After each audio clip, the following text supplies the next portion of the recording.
L'Arabe du futur, une œuvre qui a occupé 10 ans de la vie de Riyad Sattouf.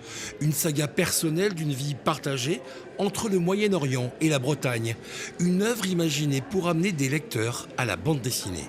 Faisons une exposition sur l'Arabe du futur, qui est la bande dessinée que j'ai faite, qui a eu le plus de lecteurs et qui était une bande dessinée que j'ai créée à destination des gens qui ne lisent pas de bande dessinée. Parce que ma première lectrice rêvée, c'était ma grand-mère bretonne, qui n'aimait pas la BD, et je me suis dit, mais quel type de bande dessinée je pourrais faire qu'elle aurait aimé lire. Et donc j'ai créé l'Arabe du futur. La scénographie autour de l'œuvre de Riyad Sattouf est immersive. Ainsi, la chambre de l'auteur est le témoin du passage entre l'enfant et l'adulte.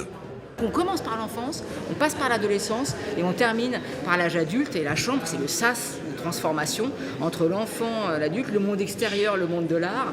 Et puis quand il sort de là, il va devenir auteur, quoi. À chaque édition, une exposition illustre le Grand Prix de la ville d'Angoulême. Un prix reçu l'an dernier par l'auteur franco-syrien. Un honneur pour Riyad Sattouf. C'est un prix qui est décerné par les auteurs, donc ils votent tous pour élire le Grand Prix. Donc je ne pensais pas, comme j'ai jamais été élu délégué de ma classe, je ne pensais pas qu'à un moment quelqu'un voterait pour moi. En fait, il se trouve que cette année, en effet, je me suis retrouvé Grand Prix, ça m'a fait hyper plaisir. Et en même temps, c'était un petit peu anxiogène parce que j'ai l'impression de commencer à peine à faire des livres et c'est un prix qui est un petit peu commémoratif.